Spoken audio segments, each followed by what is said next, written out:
But I want to discuss now a column by Dan Hodges in today's Mail on Sunday, which asks, I think, a really important question. Why no one from the Labour or Conservative Party in Batley, West Yorkshire, is standing up for the teacher who was forced to flee his home after showing pictures of the Prophet Muhammad in class. Now remember, that teacher, who remains anonymous for his own safety, was suspended in March after he showed that picture taken from the French satirical magazine Charlie Hebdo. It provoked complaints from police and outrage, but then also lots of threats to his own life. An external investigation found that the teacher showed the caricature for educational purposes and was told that he could have his job back. But it's very clear that he doesn't feel safe to return to his job. And Richard Powell Sayeed, the key contention in Dan Hodges' column, which is obviously based on the fact that the Batley and Spen by-election takes place this Thursday, is that both those major parties have shied away from tackling this issue, potentially because George Galloway, who is running a campaign against Labour in the seat, has been a pretty powerful voice on this. I mean, it seems to me incredibly important that if this man is going to be able to get his life back, which, he made a huge mistake, he acted very unprofessionally, but he absolutely deserves none of what's happened to him. Well, it's despicable what's happened to him. Can I just clarify? Because I just want to be really clear on this. You think he made a huge mistake? A lot of people don't. Well, the investigation found him to have made a huge mistake. I would say that anybody who uses their time as a teacher to, frankly, project political stuff into the classroom is not acting particularly sensitively. But the point is that nothing he did ever justifies the despicable way that he has been treated. But why aren't Labour saying that? Because, and this is really important, the thing that is going to make him safe, the thing that is going to make his family safe, the thing that is going to potentially mean that he could go back to that job is if there isn't a media whirlwind being whipped up around this anymore. And frankly, Labour, and I'm going to say, the Conservative candidate as well, have behaved responsibly by not trying to make this a big story. This man will be safer and will be more likely to have his life back if it's not a big story. That's not how he feels. Tom, you're shaking your head. What do you disagree with? I just think it's cowardice that we don't stand up for the rights and freedoms of the people of this country to teach people about these very important issues. This isn't some sort of gross negligence. This was the man doing his job. The Charlie Hebdo case was such an important case and a historical case to learn about these issues, and that's exactly what he was doing, and doing correctly. And it's shameful. It's so shameful of the school, let alone the baying mobs outside of it, to have even suspended the man. He should be given an award. There's no need to show an image which a lot of people find really offensive in order to discuss that subject. And if you can't teach that subject without showing that image, then you've made a mistake as a teacher.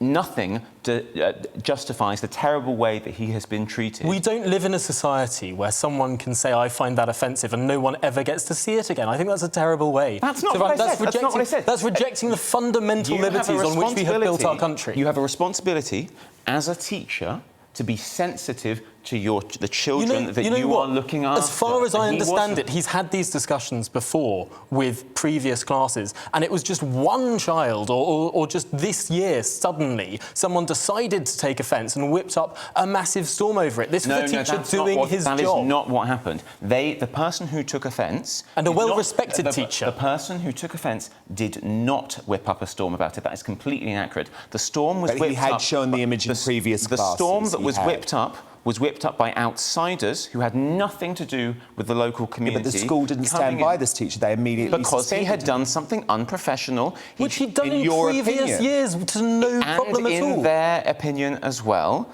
this was entirely whipped up by outsiders. You had ultra-conservative preachers coming from completely different parts of the country trying to whip things up in the community. You had right-wing journalists turning it into a huge story, so it's controversial, so everyone gets excited. I don't think that's why it was turned into You've got outsiders coming in and creating divisions in our community, when actually a very simple process could have been undertaken where he would have been, temporary, very short, That's what makes suspending the teacher is what makes the story. The lily-livered coward of a head teacher suspending that teacher is what made there be a story. If he had stood by his teacher, as he should have done, and actually if he had the decency to even talk to Dan Hodges, who tried to talk to him for that column but was rebuffed. No one has a responsibility to talk to Dan bloody Hodges.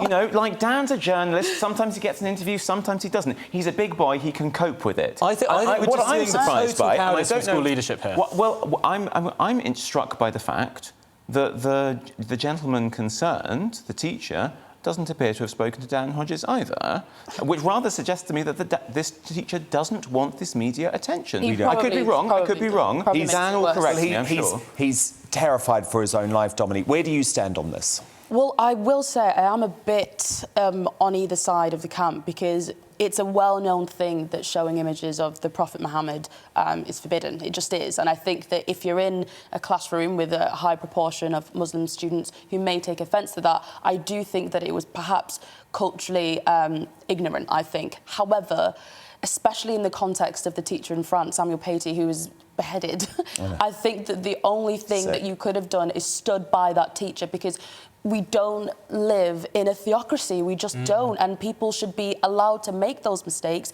without fearing for their life. Perhaps it was a little insensitive. I'm not going to completely discount your argument, but especially in the context of people being murdered. And this is Great No, Britain. hang on. You This can't is say Great we don't Britain. live in a theocracy and then say it's a mistake to show a picture of someone. It's not- This it wasn't- is an Yes, absurd argument. Yes, you can. We don't have blasphemy laws in this country. We don't have blasphemy culture in this country. I agree with that, but I'm saying that if in the context of the situation, it was perhaps ignorant to do that. I'm not saying that there should be laws stopping him from doing that. Or even culture. But me personally, if I was in a classroom with loads of Muslim students, knowing that in their religion is forbidden, I probably wouldn't have done that. But he should have the freedom to have done that. Is my argument. But why should he have the freedom? He has the freedom in his personal life, in his private life, That's where I to show disagree the with you, image. though. That's where I disagree with you. He has that right in his private life as a private individual. So our teachers should be afraid of the mob. No, because that's what happens. Teachers sign a contract saying, I'm going to be sensitive to the needs of the children that I'm teaching,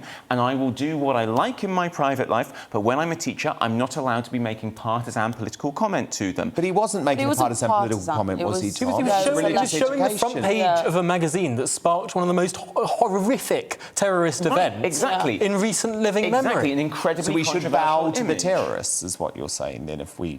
I'm saying you should be sensitive to people who will find that offensive. That seems so basic to me. Why do we want to live in a culture where everyone's insistent on showing images that people don't want to see in very specific, sensitive places like classrooms? Classrooms are exactly where we should be seeing these images. They're exactly where we should be having these conversations. They're exactly where we should be learning about these issues. Doesn't require you to show. You think you can teach about Charlie Hebdo without showing the front cover? Yes, you bloody well can. That's very easy to do. What a fritt way to go about your life. That is the most absurd argument I've heard this evening, and I think that we should be ashamed of ourselves as a liberal democracy in the 21st century that we are bowing down to this sort of blasphemy law by the back door. I mean, there's nothing like that. And this teacher, remember, remains unable to return to work, unable to return to his home. And I think what I have such a problem with, and to take it back to the Batley and Spen by-election, Dominique, is that the candidates just want to run away from this. They're scared of tackling it. So we end up in a situation where the school just wanted to run away from it. They just want it to go away. Now, they don't care if the teacher comes back or not. They just want it to go away. The politicians are running away from this. So we're not having the debate because we're too scared to have the debate. And that feels wrong to me. Yeah, I mean, it's also about electoral prospects as well, really. Of course it is. When I was reading the article with George Galloway, Dan Hodges did highlight something which I found quite funny.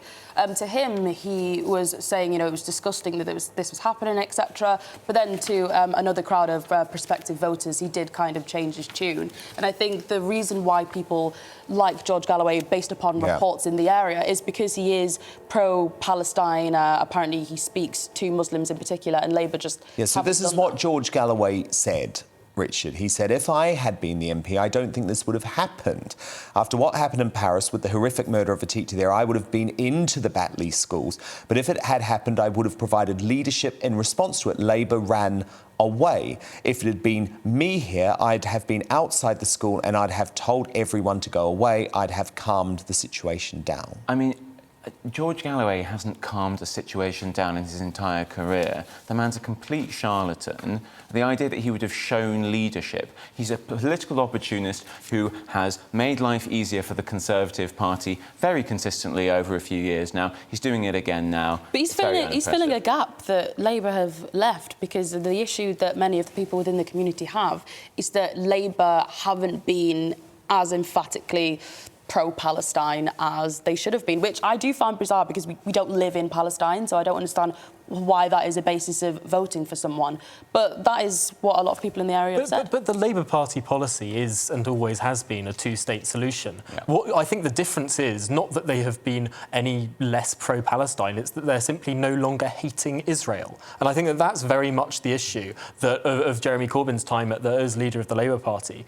Someone who seemed to have a very peculiar obsession with the world's only Jewish state is now no longer leading the Labour Party. And I think that's what George Galloway is trying to capitalise upon, and I think it's deeply, deeply ugly. The Labour Party has consistently criticised Israel for breaking international law and for creating what is very, very close to, if not actually, a deeply racist and divided polity, and that is absolutely the right criticism to continue to make. OK. Well, look, it's a fascinating debate. I'm glad we have had the debate. I hope they have the debate in Batley and Spen, and of course that by-election takes place on Thursday and could potentially define Keir Starmer's later leadership. Let's see.